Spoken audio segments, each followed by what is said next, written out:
경제는 글로벌하게 국제경제를 심층 분석하는 코너입니다. 차영주 YG경제연구소장, 김대우 글로벌 이코노믹 연구소장 두 분 스튜디오에 모셨습니다. 어서 오세요. 네, 반갑습니다. 네, 왜 이렇게 오랜만에 뵙는 것 같죠? 그렇습니다. 네. 그렇죠. 저희들을 보고 싶어 하셨을 거서 그런 것 같아요. 세상이 맞습니다. 워낙 많이 변하기 때문에 일일이 여삼추해라고 하루만 못 봐도 1년이 간 것 같아요. 맞습니다. 정말 7년이 간 것처럼 일주일 사이에도 정말 많은 일들이 일어났습니다. 일단 어제는 제롬 파월 연준 의장이 속도 조절을 할 수 있다는 강력한 신호를 줬어요. 비둘기파적 발언을 내놓았는데 어떻게 보셨어요? 이게 연말 산타랠리 기대해봐도 될까요? 일단 시장의 흐름을 잠깐 좀 보도록 하죠. 11월 초에 미국이 75bp 금리 인상을 하고 파월 의장이 바로 기자회견을 했죠. 그때 당시에 파월 의장께서는 시장에 굉장히 강한 발언을 하셨어요. 점도표가 발표되지는 않았지만 점도표가 발표됐다라면 많은 연준 위원들이 금리 인상에 찬성하는 모습들을 보일 것이다 라는 얘기를 함으로써 시장에서는 야 이거 지금 12월 달에 이제 한 번 남은 12월 달에 금리 인상에 대해서 여전히 강경 기조로 가는 거 아니야? 라는 그런 뉘앙스를 줬죠. 그러면서 75bp에 대한 가능성도 열어뒀습니다. 네. 그런데 11월 중순에 정작 연준 위원들의 그 의사록이 공개가 됐을 때 의외로 많은 분들이 구체적으로 지금 연준의 금리 인상 속도가 너무 가파르니까 이걸 좀 조절해야 되는 거가 아니겠는가 이제 그런 발언들이 이제 공개가 됐죠. 네. 그러면서 파월 의장의 발언과 연준 위원들의 생각의 차이점이 이제 되면서 어찌됐든 시장은 연준 위원들이 금리 인상에 대한 속도 조절론에 대한 그 이제 생각들을 끄집어냈다라는 점에 있어서 상당히 좀 반가워했습니다. 네. 파월 의장 이전에 지금 직전에 이제 두 분이 발언을 했었어요. 뉴욕은행 총재와 우리가 이제 블러드 총재 이 두 분이 했는데 블러드 총재는 워낙 그랬고 매파적인 발언을 자주 하시는 발언에 이제 대표적인 분이니까 이제 논외를 친다 하더라도 뉴욕은행 총재 같은 경우는 투표권이 있어요. 당연직 투표권이 있으신 분인데 서열 3위고요. 그분도 굉장히 좀 센 발언을 했어요. 그렇지만 이제 정작 이제 본론으로 돌아오면 네. 파월 의장이 발언을 한 것을 보면 12월 달에 금리 인상 그러니까 12월 달이라고 먼저 언급하지 않고 금리 인상의 속도 조절에 나설 가능성이 있는데 빠르면 이번 12월이 될 수 있다라고 이제 발언했습니다. 근데 네. 그보다 더 중요한 것은 12월 달의 속도 조절보다 그보다 더 중요한 것은 지금 어느 기간 동안에 이렇게 높은 금리를 유지할 것인가. 이거는가 더 중요한 것이다. 최소한 이거는 당분간 유지될 가능성이 있다. 이런 발언도 했다라는 점을 우리가 두루 살펴야 되지 않을까 싶습니다. 그러니까 뭐 당장 금리를 낮춘다거나 한다라는 건 아니라는 거죠. 그렇죠. 근데 파월 의장의 입에서 이렇게 금리 인상 속도 조절이 나온 건 처음 아닙니까? 사실은 충분히 예견이 됐던 거죠. 또 저희들이 그 중간 선거가 끝나면 금리 정책에 또 크게 변화가 있을 것이다 라는 얘기를 생생경제에서도 여러 번 우리가 말씀을 드렸고요. 네. 특히 연준 입장에서는 이제 자이언트 스텝의 금리 인상 0.75% 인상은 한계가 왔다는 게 사실 컨센서스로 다 그렇게 느끼고는 있었습니다. 또 그동안 연준 위원들도 이제 더 이상은 0.75가 무리하지 않느냐라고 느끼고 있었는데 이것을 최고 책임자인 연준 의장 제롬 파월이 이제 구체적으로 속도 조절 또 속도 조절의 시점도 이르면 12월 달 FOMC라고 이르면이란 단서를 달았지만 네. 12월 달에 금리 인상 속도를 종래에 자이언트 스텝 0.75%에서 그보다 조금 더 내릴 수 있다 이런 얘기를 한 것이거든요. 그러니까 우리가 산에 등산을 갈 때 네. 가도 계속 산이 높고 정상이 잘 보이지 않으면 지칩니다. 이제 더 이상 갈 수가 없는 그런 상태인데 오늘 연준 제롬 파월 연준 의장의 발언은 앞으로도 당분간 더 올라가야 되는데 이제 그 기울기가 조금 낮아졌지 않느냐. 그러니까 사람들이 숨이 이제 좀 덜 차는 한숨 놨다라는 그런 정도지. 지금 차 박사님 말씀하신 대로 지금 중요한 것은 자이언트 스텝을 빅 스텝으로 하는 거 그 정도는 충분히 다 예견됐던 것인데 그렇죠. 문제는 이게 터미널 최종 금리가 어떻게 될 것이냐. 그러니까 이 경기 사이클에서 금리가 최고점을 찍은 게 정상이 어디냐. 그리고 정상에 갔을 때는 그 다음부터는 고원금리라고 그래가지고요. 개마고원금리죠. 그 정상에서 얼마나 지속될 것이냐. 이 대목은 여전히 변수로 남아 있고요. 네. 그러니까 생각보다는 뭐 제롬 파월이 매파지게 됐지만 연준의 정책 방향은 전혀 바뀐 것이 아니다. 그래서 이것을 연준 피봇, 연준의 방향 전환이라고 보기는 어렵다. 이렇게 종합적으로 평가할 수가 있겠습니다. 네, 이번 12월 FOMC에서 자이언트 스텝이 아닌 빅 스텝을 밟을 거라는 거는 시장에서도 충분히 예견을 하고 있던 거고 중요한 거는 터미널 레이시라고 하는 최종 금리가 어디까지냐인데 그럼 어떻게 전망을 하시는지요? 그 대목에 대해서도 네. 오늘입니다. 오늘 아침 새벽 우리 시간으로는 한 새벽 5시경 정도에 발언을 했는데요. 블루킹스 연구소에서 연설을 한 건데 바로 지난번 FOMC 회의가 끝나고 하는 기자회견에서는 최종 금리가 점도표 발표를 한 것보다도 더 높아질지도 모르겠다. 그렇게 얘기해서 시장에 큰 충격을 주지 않았습니까? 그 대목과 관련해서 이런 얘기를 했어요. 앞으로의 터미널 최종 금리가 얼마가 될지는 더 높아질 수도 있고 더 낮아질 수도 있다. 나도 잘 모르겠다. 이렇게 얘기를 했어요. 실제로 본인도 잘 모를 겁니다. 네. 결국은 거시경제 지표가 결정한다 이렇게 볼 수 있는데요. 물가의 하락 속도 그다음에 경기 침체 속도인데 네. 한 가지 가장 주목할 대목은 연준 의사록이라는 연준 회의록에는 연준 위원들 최고위 결정권자들의 대화록을 주로 쓰는 것인데 이번에는 이례적으로 연준에 경제학자들이 많이 있습니다. 이코노미스트가 150명 정도가 있어요. 뭐 세계적인 경제학자들이 150명이 있는데 그 연준 경제학자들이 네. 아주 강력하게 투표권을 가진 연준 위원들을 향해서 경고를 했습니다. 지금 미국 경제 침체로 갈 수 있다. 폭망할 수 있다. 이런 경고를 날렸는데 그 경고를 날렸다는 얘기에 연준 마이뉴트라는 연준 회의록에 나와 있거든요. 그 대목에 대해서 지금 제롬 파월이나 연준 위원들이 조금 부담을 느끼고 있는 것 같습니다. 이렇게 하다가 세계 경제가 공황으로 빠진다든지 네. 또 스태그플레이션이 오면 어떡하지? 이런 부담이 오늘 제롬 파월 연준 의장의 스피치에 상당히 또 은근히 담겨 있었다. 그렇군요. 그것이 종래하고는 상당히 달랐다 이렇게 볼 수 있겠습니다. 그런데 파월 의장이 한 말을 보면 물가 안정을 회복하기 위해서 갈 길이 멀다라고 하면서 더 많은 증거가 필요하다라고도 말을 했거든요. 그렇습니다. 지금 나온 지표들을 보게 된다라면 몇몇 지표들이 꺾였죠. 그러니까 여기서 증거라는 게 그 지표를 말하는 거겠죠. 그렇죠. 이제 가장 큰 게 이제 그 금리 결정 이전에 발표되는 CPI 지표죠. CPI 같은 경우 일단은 그 YOY 기준 전년 동기 대비 9%를 이제 찍은 뒤에 다행스럽게도 이제 10월 달 CPI죠. 11월 중순에 발표된 게 네. 이제 7.7이 나왔죠. 이제 7자라는 숫자로 바뀐 겁니다. 9에 그러니까 이제 러프하게 여러분들이 보시면 9라는 거 그러니까 9%가 상승을 했다가 3개월 동안 8%대 상승을 하다가 이제 7자로 내려온 거죠. 이게 목표가 이제 2.5입니다. 2.5까지 내려오면 아직 길이 멀지만 멀었죠. 그래도 일단 내려오기 시작했다라는 것이 조금 긍정적이죠.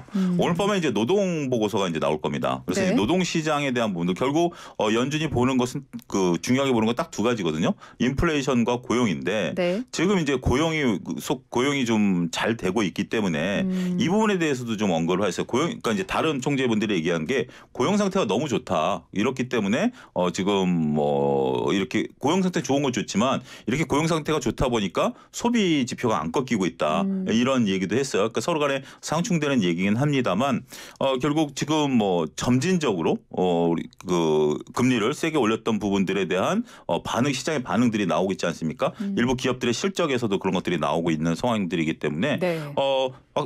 박사님 말씀하신 것처럼 지금 파월 의장도 단언하기는 어려울 거예요. 그렇지만 지표를 본다라는 단서를 달긴 했습니다만 지표가 서서히 내려오고 있다라는 측면에 있어서 근데 이게 이제 빠르게 내려오느냐 천천히 내려오느냐가 이제 내년도에 관건이 되겠죠. 네. 그리고 어디서 멈추느냐도 좀 관건이 될 것 같고 그런 부분들을 우리가 유심 있게 좀 보셔야 되지 않을까 싶습니다. 네, 잠깐 말씀해 주셨는데 12월 FOMC 그러니까 기준금리를 연준이 결정하기 전에 11월 소비자 물가지수 CPI와 고용 보고서가 나오는데 여기서 좀 잘 나와줘야 하지 않겠습니까? 연준이 바라는 대로 어떻게 전망을 하시는지. 그러니까 물가 지수는 잘 나와주고 고용 지수는 아주 나쁘게 나와야 되는, 그래야 연준이 마음을 놓을 수가 있습니다.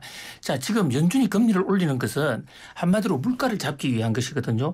물가 하나만 잡는다 그러면 저 혼자라도 다 잡을 수 있겠습니다.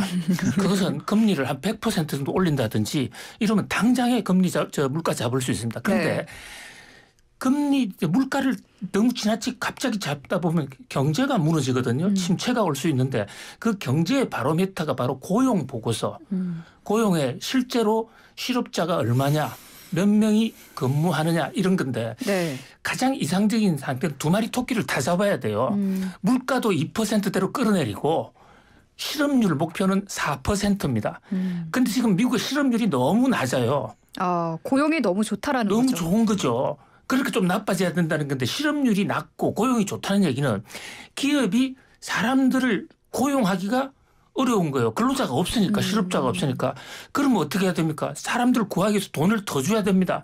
그럼 인건비가 올라가고 그게 또 물가를 상승시키거든요. 소비 여력이 높아지기 때문인가요? 그렇죠. 소비가 더 늘어나기 때문에. 그래서 그거를 의도적으로 좀 줄여야 되고 그 목표치를 오늘 제롬 파월 연준 의장 전에 연준 의장을 했던 그 제닛 옐런, 지금 현재 재무장관을 하고 있죠. 재무장관 얘기가 4.0%가 미국에서는 실업률 4.0%가 지금 적정하다 이러거든요. 자, 그렇다면 그 두 가지를 좋아하는 선에서 결국은 이 금리 인상 속도를 결정하는데 아주 공교롭게도 이번 12월 달 FOMC 하기 이틀 전에 CPI 지수가 나옵니다. 소비자 물가 지수죠. 이게 문제의 소비자 물가 지수인데 이게 지금 7.7%까지 내려가지 않았습니까? 여기 확연히 더 내려갔다. 이러면 금리 인상 속도를 더 떨어뜨릴 수가 있고요. 만약 이게 별로 특히 근원 CPI를 기준으로 해서 6.3 이상이다라고 하면 아직도 자이언트 스텝 할 수 있습니다. 자이언트 스텝 없애지는 않았습니다. 그렇군요. 아직 가능성이 남아있는 거군요. 예. 가능성이 좀 줄었지만 여전히 가능성 남아있고 그 모든 것은 고용 지표와 결국은 물가 지표가 좌우한다. 이렇게 말씀드릴 수 있겠습니다. 알겠습니다.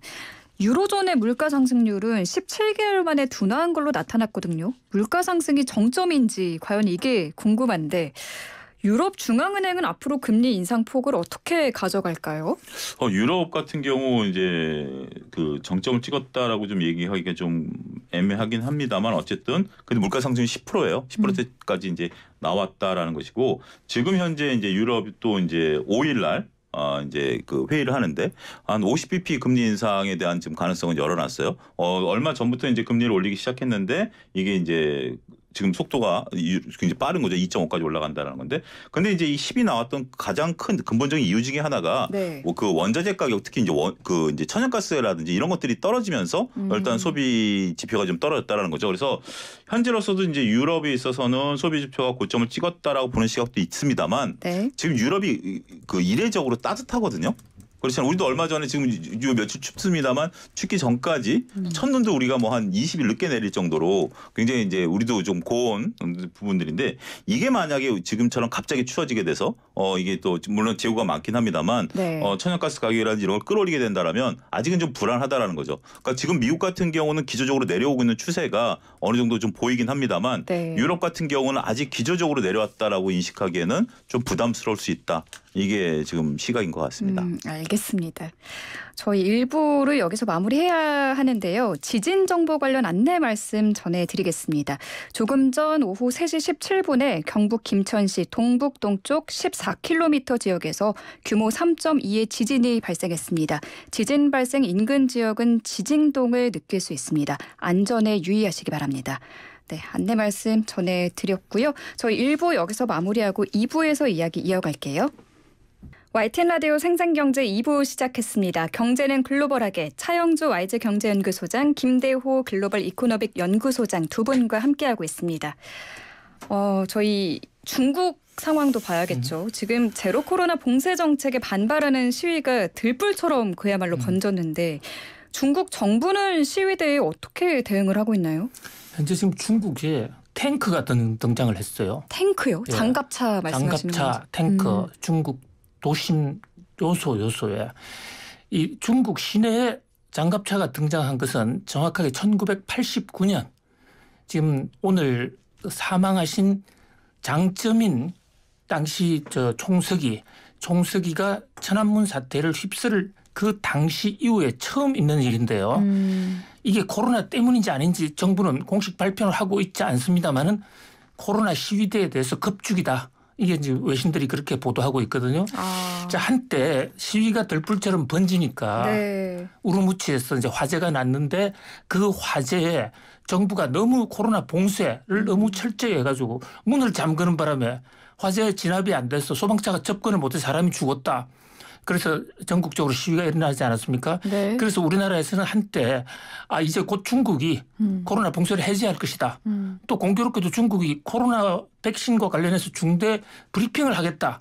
이렇게 얘기를 하니까 한국에서는 중국 관련주가 폭등을 하고 난리를 한번 친 적이 있어요. 화요일입니다. 예. 예, 그런데 정작 그 브리핑 현장에 나타난 중국 방역 책임자들이 뭐라고 그러냐면요. 중국 시위에 대해서는 일체 언급하지 않고 백신 좀 많이 맞아라. 나이 든 분들 백신 맞으세요. 이게 코로나예요. 왜 이 말씀을 여러 가지 동시에 드리냐면요. 중국 코로나 봉쇄 시위가 생겼다고 해서 그것만으로 중국이 코로나 봉쇄 안 풉니다. 꼼짝하지 않. 네, 중국은 공산당의 무오류라는 게 있습니다. 공산당이 정하면 무조건 따라야 된다는 것도 있지만 공산당은 실수할 수 없다. 그렇기 때문에 지금 만약에 시위 때문에 그만 풀면 그동안의 코로나 봉쇄 정책이 공산당의 실패였다가 되기 때문에 네. 풀기는 할 겁니다. 그 명분을 잘 만들어야지. 즉각적으로 시위 때문이니까 그래 미안해 이제 안 할게 할 그런 중국 공산당이 아니다. 이 네. 말씀 좀 드리고 싶습니다. 네. 저도 거기에 적극적으로 동의를 하고요. 저도 이제 그 화요일 날 이제 그런 얘기가 나오면서 다른 이제 증권 방송에서도 이제 이슈가 되긴 했는데 저도 이제 그때 예를 들었던 게 이제 천안문 사태 예를 좀 드렸거든요. 공교롭게도 지금 이제 안타까운 상태가 벌어졌는데 네. 물론 일부 이제 조금 풀어주는 건 있습니다. 광저우라든지 충칭 같은 경우 오늘 풀었다 조금 전에 뉴스가 나오긴 했습니다만 그렇군요. 그래도 그 전반적인 분위기가 시위로 인해서 그 중국 공산당이 바뀐다라는 시각은 조금 어폐가 있다. 그리고 중국이 이렇게 된다라면 결국 이제 또 여기서 이제 주식하는 분들은 한 발 더 나가는 거죠. 중국이 그 방역 정책을 풀게 된다라면 전반적으로 뭐 소비가 늘어나지 않겠는가라고 보는 시각도 있는데 그건 너무 앞선 얘기다라고 좀 볼 수밖에 없는 거죠. 지금 중국 같은 경우는 코로나가 정점을 찍어야 돼요. 저는 이렇게 봅니다. 그러니까 많은 나라, 우리나라도 그렇고 이 정점을 찍고 자연 방역이 되고 떨어져야 되는데 아직 중국은 그거를 완성하지 못했다라는 거죠. 또 한 가지 안타까운 것은 지금 중국 같은 경우는 자국 내 백신 시노팩에 대한 백신만 접종을 허용하고 있는 상황이거든요. 네. 근데 이게 지금 면역률이 상당히 많이 떨어지는 거죠. 저도 이제 3차까지 접종을 했는데 뭐 다행스럽게도 코로나는 걸리지는 않았어요. 어떻게 뭐 지나갔는지 어쨌는지. 근데 지금 시노팩 같은 경우는 이게 그 면역률이 50% 이하로 떨어져 있는 상태. 그러니까 선진국과는 거의 90%지만 50% 이하로 떨어져 있는 상태고 더군다나 지금 박사님 말씀하신 것처럼 네. 80대 이상으로 가면 접종자가 급격히 떨어집니다. 그래서 이번에 지금 그 화요일 날 4시에 우리나라 시간으로 중국에서 발표했고 또 80대 이상 고령자분들에게 제발 좀 접종을 해라라고 얘기를 한 거예요. 지금 3차 접종은 40% 이하로 떨어져 버리거든요. 여기에 또 절반밖에 또 이 면역이 안 되는 상황이다라고 보면 네. 지금 중국은 이쪽에 일단은 뭐 포커싱을 맞추고 있는 부분들이고 한쪽에서는 약간씩 풀어주긴 합니다만 전반적으로 중국 당국 이걸 확 풀어준다? 네. 글로벌 금융기관에서도 최소한 내년도 한 6월 정도는 돼야 어느 정도 풀리지 않겠는가 그렇게 또 보고 있는 시각도 있다라고 말씀드릴 수 있겠습니다. 네, 그럼 당분간은 중국 정부가 현재의 방역 정책을 고수해 나갈 것이다라는 것 같습니다. 영국이 중국을 향해서 황금 시대는 끝났다라고 선언을 했는데 이게 어떤 상황인가요? 이 황금 시대라는 얘기에 대해서는 역사적 연원을 좀 따져볼 수가 있습니다. 그리스 신화에 최초의 우주가 창조됐을 때 등장한 신이 크로노스라는 신이 있습니다. 그 크로노스는 제우스의 아버지예요. 그런데 크로노스가 있을 때는 모든 사람들이 황금으로 만들어져 있고 황금만 먹고 황금으로 사는 황금 시대였습니다. 네. 사람들이 늙지도 않고 그런데 어느 순간 병 고통 없이 수명이 되면 자기도 모르는 사이에 고통을 싹 죽어요. 그야말로 행복한 시대인데 네. 신화니까요. 인류 최고의 그 유토피아 그래서 황금 시대라고 그럽니다. 그 황금 시대가 판도라의 상자가 열리는 바람에 끝났어요. 그러니까 은혜 시대가 오고 그다음에 동해 시대가 오는데 올림픽에서 금메달, 은메달, 동메달 이거 순서대로 주는 게 바로 그리스 로마 신화에서 온 거예요. 아, 거기서 유래가 됐군요. 그럼요. 예, 그리스 올림픽에서 그런 거죠. 자, 그런데 영국에서 캐머런 총리가 있을 때 중국하고 좀 잘해보자. 중국 자본을 좀 끌어들이자고 해서 중국과 영국이 뭉치면 우리는 이거 황금 시대를 열어갈 수 있을 거야. 아. 크로노스의 그리스 신화 못지않은 유토피아를 만들 수 있다. 그 영국의 기술과 중국의 또 자본 노동력. 그래서 사실은 영국의 캐머런 총리가 중국에 구애를 많이 했습니다. 근데 순핵 총리, 지금 새로 만든 순핵 총리가 그 대목을 개나한 거예요. 캐머런 총리가 황금시대라고 해서 중국을 불렀는데 알고 보니 이것은 은도 아니고 동도 아니고 철보다 못한 그야말로 한마디로 악의 소굴이다. 그래서 이제 황금시대는 끝났다. 네. 그러면서 바로 한 취한 조처가 중국의 지금 영국이 원전 프로젝트를 하고 있습니다. 거기에 중국 자본을 유치해놨거든요. 그거 철수시키고 영국이 정부가 돈을 들어가고 고홈 차이나 그래서 쫓아보냈습니다. 네. 자, 이러면 굉장히 중요한 게요. 네. 이것은 미국이 요즘 중국에 대해서 미중 무역전쟁 벌이는 거하고 그 사상적 맥이 똑같습니다. 미국은 과거에 키신저를 보내서 중국하고 협상을 할 때 무역 개혁 개방을 해서 중국을 좀 잘 도와주면 중국이 민주화돼 가지고 자본주의의 일원이 될 줄로 알았는데 단 것은 다 빨아먹고 나쁜 칼은 그대로 해가지고 중국의 공산주의, 중국의 사회주의를 오히려 미국이나 영국에 심으려고 한다. 그렇기 때문에 미중 무역 전쟁이 시작됐다. 이게 미국의 시각이거든요. 거기에 영국이 미국에 동참을 하고 중국을 향한 무역 전쟁, 전면적인 전쟁의 신호탄이다. 이렇게 저는 보고 있습니다. 그렇군요. 요거를 이제 조금 정리하면 캐머런 총리가 2015년에 황금시대라는 단어를 썼는데 이걸 네. 이제 걷어들인다라는 거고 이번에 이제 순낙 총리가 이제 구체적으로 언급을 한 거죠. 박사님 말씀하신 것처럼 그 현재 지금 그 중국과 무역을 하게 된다라면 정치 사회적으로 개혁을 할 것이다라고 생각을 했지만 네. 그건 순진한 내용이었다. 이렇게 구체적으로 이렇게 발언했어요. 결국 말씀하신 키신저 그의 발언과 일맥상통하죠. 어떻게 보면 이제 총리가 되고 안보 외교 이런 부분들인데 여기에 이제 중국을 아주 대놓고 그냥 성토 대회를 한 거죠. 공교롭게도 얼마 전에 이제 BBC 기자가 그 코로나 취재하다가 구타 사건이 발생하지 않았습니까? 이거와 맞물리면서 지금 영국 정부의 강경책이 이제 되고 있고 얼마 전에는 그 CCTV 자체 이제 그 설치하는 것도 다 철수시켰다. 원전과 관련해서 우리가 이제 상당히 많이 관심을 갖고 있는데 한동안 이제 선진국들이 원전을 짓지 않았을 때 중국과 러시아가 이제 이런 쪽들에 대한 기술을 많이 키워왔어요. 전 세계에서 5년 동안 생긴 원전의 90%를 중국과 러시아 기술로 했고 이 기술이 상당 부분 어느 정도 위에 올라와 있는 상황이에요. 그런 부분들인데 이제 이것도 지금 탈중국화 한다라는 것이 지금 나오고 있는 상황이기 때문에 상당히 귀추가 주목되는 사건이다 이렇게 봐야 될 것 같습니다. 앞으로 영국을 포함한 유럽에서 중국에 대해서 얼마나 강경한 태도를 보일지 지켜보는 것도 관전 포인트겠네요. 어떻게 보면 거의 미국과 거의 궤를 같이 하면서 이제 거의 고립화되는 그런 상황들이 봐야 되겠죠. 유럽 입장에서는 쉬운 수가 아닐 수도 있습니다. 미국과 중국이 직접 교역하는 것보다 유럽이 오히려 미국보다 중국의 그 무역 의존도가 더 높거든요. 네. 그렇기 때문에 미국 입장에서는 지금 중국을 견제하고 다 우리 미국에 와서 해라. 그러면 우리가 세제 지원도 해주고 우리는 시장도 넓으니까 될 거다라고 얘기하지만 유럽은 또 입장이 다르거든요. 네. 그럼에도 불구하고 더구나 지금 유럽은 재정도 안 좋고 지금 연료도 안 좋고 전쟁도 일어나고 복잡하긴 합니다만 미국과 궤를 같이 하고 있다라는 것을 본다라면 좀 세게 나갈 가능성이 있다라고 봐야 될 것 같습니다. 네, 영국이 그래서 신규 원전 사업에서 중국 기업을 배제했다라는 말씀까지 해주셨고요. 지금 중국 내에 일어나는 여러 가지 리스크 때문에 우리나라 기업들도 근심이 큽니다. 올해 무역 적자국 전환 가능성이 굉장히 큰 상황에서 중국은 우리의 최대 수출국이지 않습니까? 중국의 제로 코로나 정책으로 기업들이 앞으로 실적 부진에 빠지진 않을까 걱정이 됩니다. 예, 오늘 우리나라 11월 달 통관 기준 무역 수지가 발표됐죠. 우리나라가 이제 8개월 연속 적자고 또 수출이 2달 연속으로 줄었습니다.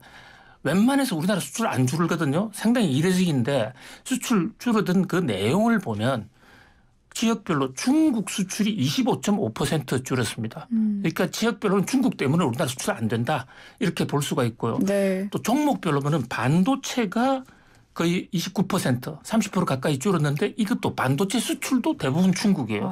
그러니까 우리가 지금 우리 경제가 버틀렉 이 병목 현상이 되는 것은 중국이 코로나 강력 봉쇄를 하면서 경제가 마비됐고 우리 물건을 안 사고 네. 또 그쪽 경제가 안 돌아가고 이런 요인이 가장 큰 것으로 보이는데요.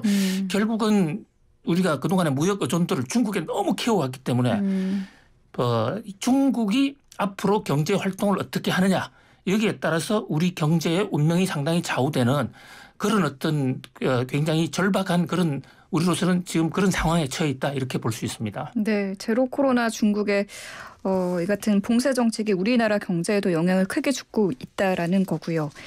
삼성전자 이야기 해볼게요. 세계 반도체 파운드리 1위 업체죠. 대만의 TSMC에 빼앗겼던 이거 이름도 어려워요.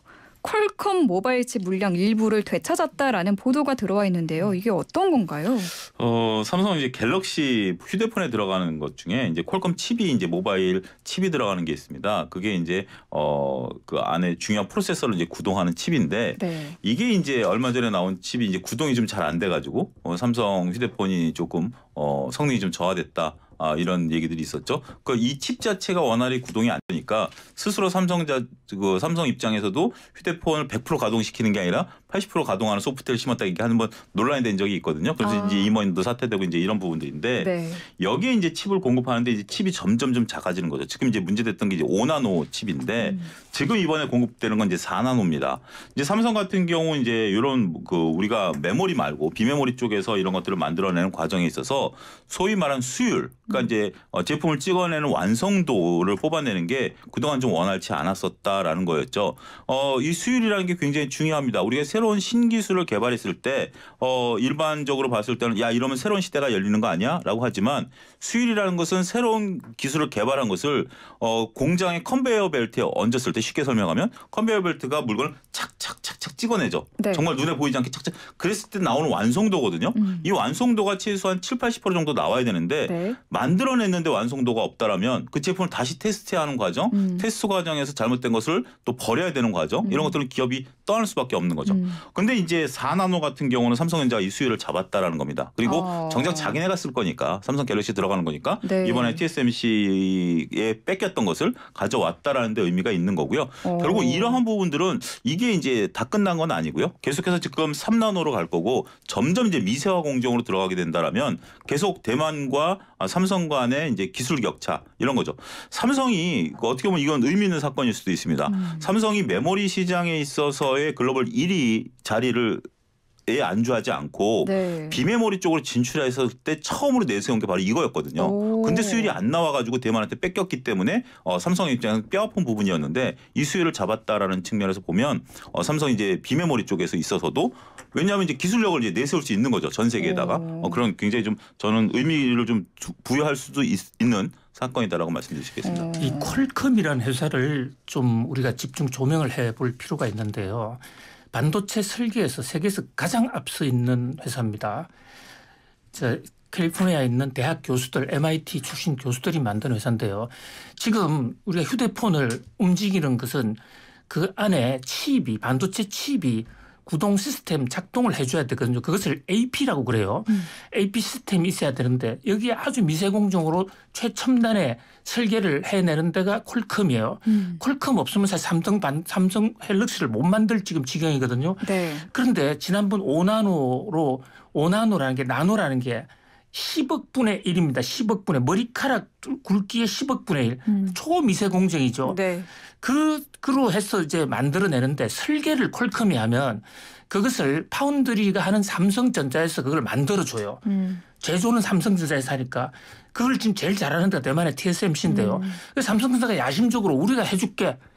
자기들한테 쓸 거지만은 설계는 퀄컴이 한 거니까 퀄컴 설계대로 얘가 만들어서 퀄컴에 넘기면 퀄컴이 다시 삼성전자에 줘서 이거 갤럭시에 넣어 이러는데 거기서요 올 초에 엄청난 분량이 났습니다. 그게 국내 언론에는 그렇게 많이 대서특필이 안 됐지만은 그러니까 그게 수율이 안 좋다라는 건가요? 분량이 나는 그게 만들기는 막 기술은 높은데 기술을 상업화하려면 우리가 100% 완벽할 수는 없지만은 네. 저것도 한 80-90%는 정상 상품이어야 되는데 아주 기술은 좋은데 그중 10%는 완벽하지만 나머지 90%는 조금 모자라는 거예요.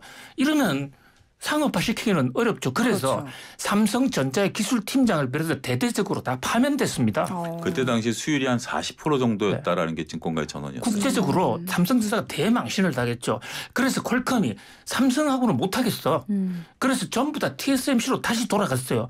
그런데 이 초미세 공정 3나노 이런 기술에도 삼성이 기술은 더 앞서 있는데 네. 수율은 그러니까 불량률이 삼성이 훨씬 더 높은 거예요. 이것은 이 반도체 특성상 반도체가 이 생태계가 옆에 많이 있어야 되는데 그게 없다 보니까 그래 됐는데 그런데 이번에 지금 앵커님 말씀하신 대로 짧게 그 중에 부탁드립니다. 일부를 네. 가져왔다. 그래서 이제 회생할 수 있다. 그러나 아직은 방심할 단계는 아니다. 알겠습니다. 오늘 말씀 두 분 말씀 여기까지 듣도록 하겠습니다. 감사합니다. 감사합니다. 네, 지금까지 김대호 글로벌 이코노믹 연구소장, 차영조 와이즈 경제연구소장 두 분과 함께했습니다.